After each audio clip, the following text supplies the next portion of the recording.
C'est aujourd'hui, vous le savez peut-être, la journée de l'autisme. Alors portons un autre regard sur cette maladie. Des artistes professionnels côtoient sur scène de jeunes autistes qui seront prochainement au Théâtre des Variétés à Paris, dans le célèbre opéra La Traviata. C'est un reportage de Virginie de la Haute-Maison avec Laure Bignalet. Repartez ! Derniers ajustements pour la scène des pleureuses de La Traviata. Le mythique opéra de Verdi revisité pour s'adapter à ces interprètes un peu particuliers, de jeunes autistes qui seront sur scène aux côtés d'artistes professionnels. Les répétitions sont source d'échanges, de concentration et toujours d'imprévisibles surprises. Fais gaffe, quand tu pars, tu fais ça. Ça fait peur. Tu devais rester dans ton rôle, Nils. Ah oui, je comprends, je vais essayer. On est au théâtre, et quand on est au théâtre, il faut qu'on reste dans le rôle jusqu'au bout. Ah oui, je veux bien. Et toi, du coup, à la fin, t'as fait un petit coucou.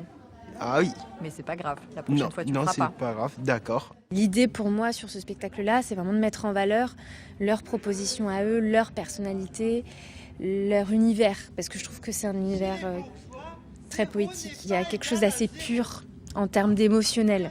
Il y en a encore. Une création rendue possible grâce au travail d'un psychiatre plongé dans le monde de l'autisme depuis 40 ans, mais aussi passionné de musique.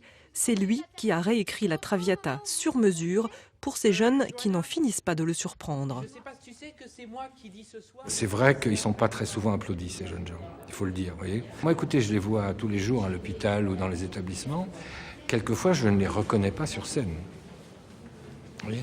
Et quelquefois, le public ne se doute absolument pas que des rôles principaux soient tenus par des jeunes gens. Quand ils vont par hasard les voir dans les coulisses après ou qu'ils les croisent, ils n'en reviennent pas. Ils ont un handicap, soi-disant d'ailleurs, parce que ça ne se voit pas toujours. Et cet handicap, ils le surmontent de façon extraordinaire quand ils sont sur scène. Alors, j'ai été subjugué par leur façon de faire. Musiciens, comédiens, chanteurs lyriques, autistes ou non, ils seront une 60aine sur scène pour présenter cette Traviata qui décoiffe au début du mois de juin.